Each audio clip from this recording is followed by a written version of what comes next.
Hi there, welcome back. In this lecture, we will learn about multi-factor authentication deployment guide. So this is going to be fully covered multi-factor authentication deployment.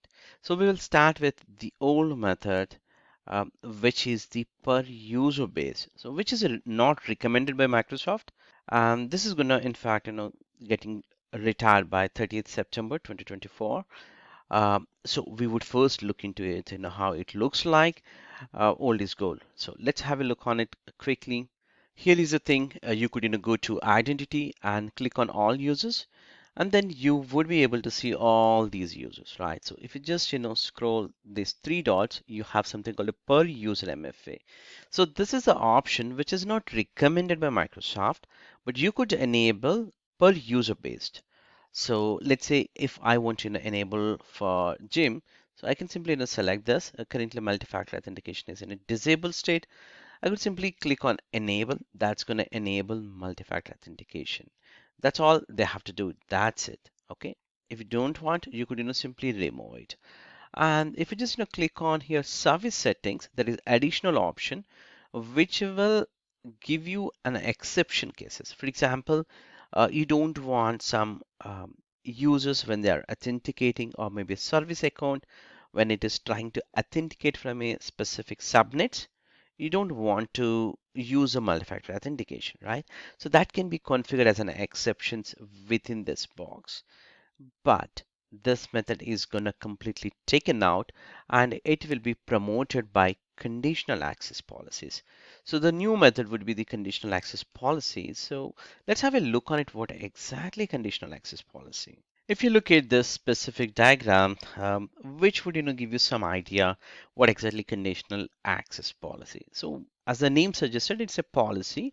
This will look for some kind of signals, and based on those signals it will perform some actions, like you could block access or allow, or you can challenge them with multi-factor authentication options, and then you can grant based on these signals.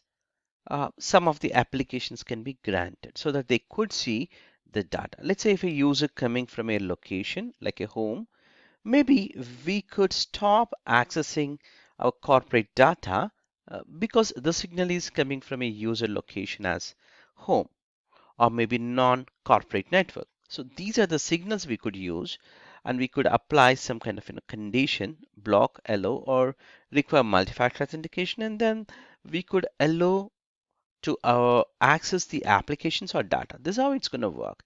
And this also have a lot of signals information, like here you could see user location, and the devices could be Apple device or Android or maybe Linux device. Kind of different devices can be defined. And similarly, the application, if the application is coming like Exchange Online or OVA, or maybe SharePoint or Teams, then what kind of an action to be done here we would be doing.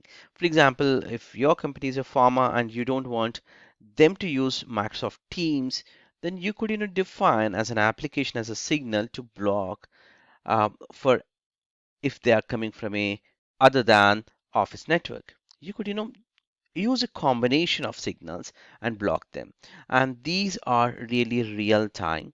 And the benefit would be that when I say real time, based on these signals, you could identify these are the users are risky, or maybe they are trusted. All of that can be categorized. So that being said, actually let's jump into a quick demo on a conditional access policy, where we could enforce by using a conditional access policy multi-factor authentication. Let's say if any user coming from whatever the device, but we wanted them to use the multi-factor authentication, meaning if they try to access outside the company or inside the company, let's challenge them to prompt as the multi-factor authentication is required. Uh, in case if they have not registered with the multi-factor authentication, it would be again prompted them to use one of the uh, multi-factor authentication after configuring those options. To configure conditional access policies, you have to go to protection and click on conditional access. So from a Microsoft Entra Admin Center, protection and conditional access. So this is where you have a policy. So you could define here name locations. Those are trusted or non-trusted, all of that. You could have a look on a conditional access specific lecture, which we are going to deep dive. But for now, uh, I wanted to limit to multi-factor authentication. So to do that, I simply have to click on a new policy, and here I need to configure a policy. For example, MFA enable, right? And if you have in a group that you want to apply, for example, all of them, but except my break glass. So break glass user accounts or the groups are uh, where you don't want to apply these things so that they can be used in an emergency situation, right? Or you want to exclude them. So, for example, I want to apply for only a specific group since it's a test case like MFA, and then simply click on it.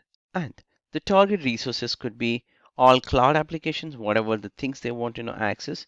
Now, this is a new thing that is coming from the network point of view. This can be, for example, you could exclude, include even network locations, all trusted network locations or complaint networks. So this is completely new, starting in 2024. But again, we are not going to configure this. It's all about all cloud applications. We wanted to have some condition here.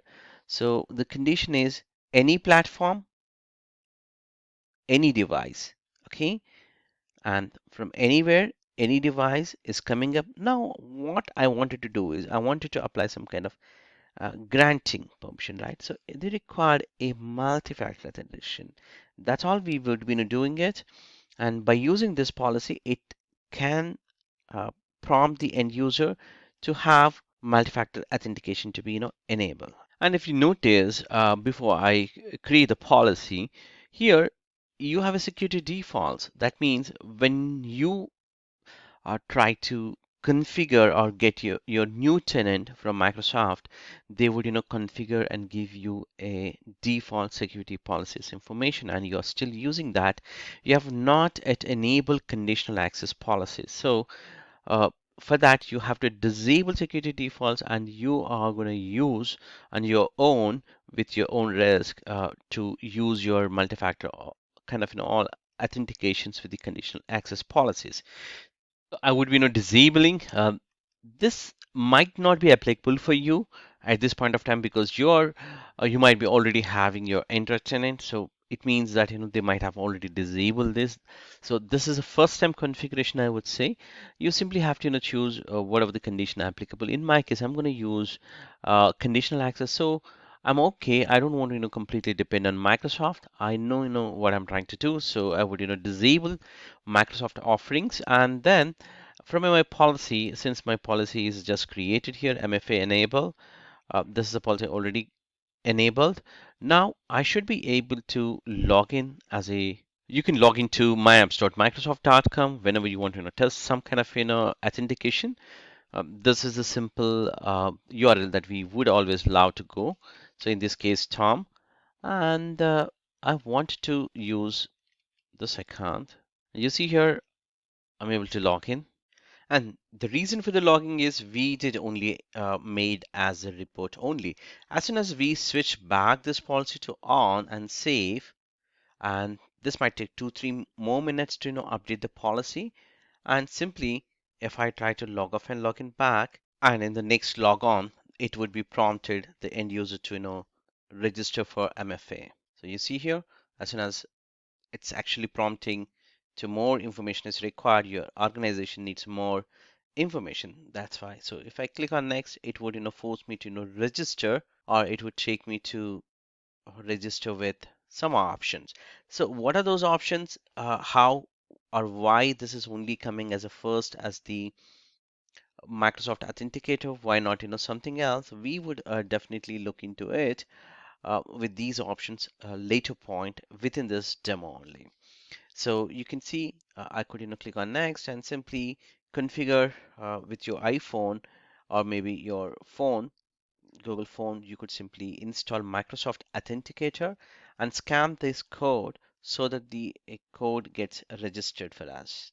So this is how the end user will be challenged. And just in case if you stuck with your conditional access policies, you could always check for what if condition. For example, here you could give the user account and the all of that condition, and it would, find out, whether it's a report or policy gets applied. So this information you could, easily find out. So let me switch back to Microsoft Entra Admin Center and navigate from protection.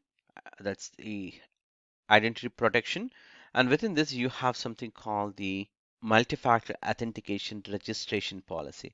So this is a policy by default. It was enabled by using the Microsoft default security policies so that all users are prompted for the authentication purpose. Otherwise, it won't, prompt them. So by using this specific setting, all the users are prompted to enable multi-factor authentication as a process to register.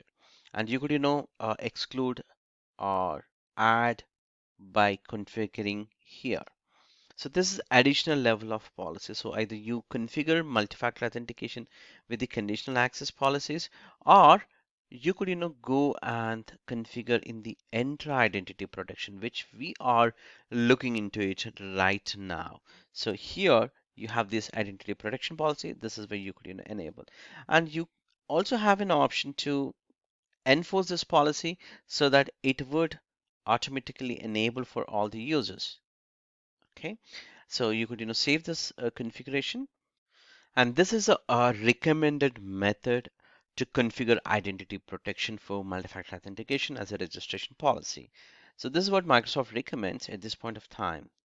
Just in case if you have your on-premises multi-factor authentication server, the support for your on-premises multi-factor authentication server has been completely removed by Microsoft. You could, find out this information by navigating into identity protection, and within this you have authentication method. So you could, look at the authentication method. This is where it is very clearly stating that this is going to completely taken out the legacy method. And if you have not done the migration, you could, simply choose this. But these are the next couple of months, maybe 1 or 2 more months, right? So let's also have a look on the methods that it's going to support it. So you have all these methods that are available. So you should be able to use any of these methods. So as a one-time configuration, you could, simply click and enable for all users. This is what I'm going to use, for example, Microsoft Authenticator for any user, and I would, prompt this as my passwordless authentication for my users. So what would happen is if a user tried to authenticate with a multi-factor authentication, I would be, configuring them to use the passwordless authentication. And you could also specify additional configuration for specific to some of the applications, or some of the location-based authentication also. This can be configured. So this is more interesting and more options that you have here. For example, I wanted to choose here more than one option. Let's say if I lost the phone, maybe authenticated app got, lost, at least I should be able to use the phone. So these are the additional options that you could use it. Click on save. So I have given here two more options. One is the authenticator and SMS as a two options. That being said, since we have already opened myapps.microsoft.com and trying to log in with a Tom account, let's actually register the multi-factor authentication for this user account. So I open my phone. After installing the authenticator, I'm scanning the simple QR code, and it seems to be it's expired because it took a lot of time, right? So let's again redo this, and I'm going to scan this one more time. This is accepted this time, and I should be able to click on next to find out, and it's actually asking me to, test. So what I'm doing is I'm actually entering the number that is shown on my screen in my phone, since the authenticator app has prompted. So click on done, that's it.